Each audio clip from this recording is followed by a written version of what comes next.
All right, so we worked on special products yesterday. Let's go back over that. First off, we did these already. Let's make some new ones. So, can anybody tell me what the pattern's going to be?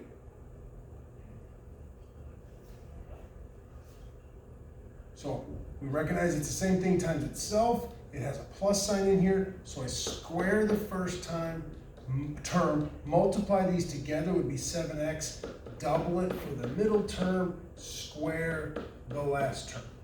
All right, so when you see the same thing squared, that's the pattern you need to memorize. So if I give you 5x minus 3 squared, can somebody tell me what that's going to be? So square the first term, multiply them together would be negative 15, double it, negative 30, and square the last term, positive 9. Questions on this pattern? All right. The other pattern that we did yesterday was when they are opposites.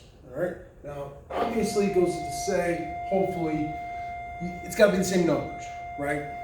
So if I would give you like x plus 3 and x minus 4, that doesn't fit into my pattern, right? It's got to be the same numbers, same variables, all that other stuff's got to be the same for this to work. So let's go.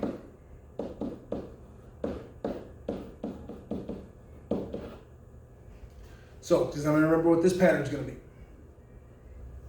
All right, so remember, since I've got the plus 5 and the minus 5, those middle two terms are going to make 0, right? They're going to add up to 0 and go away. If we would double distribute this, we get x squared minus 5x plus 5x minus 25. Minus 5x plus 5x is a big fat 0, so you get x squared minus 25. So you can square the first term, square the last term, and it's always going to be a subtraction.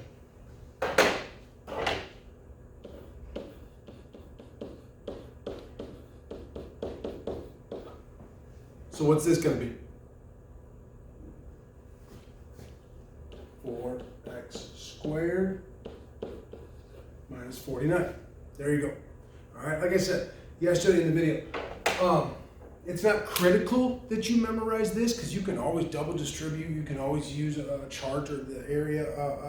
It will just make your life go faster and easier. And then there is this one neat trick. So find special products of 26 and 34. So I can rethink, instead of just grabbing a calculator and going 26 times 34, which of course you could do that. I could think of 26 as 30 minus 4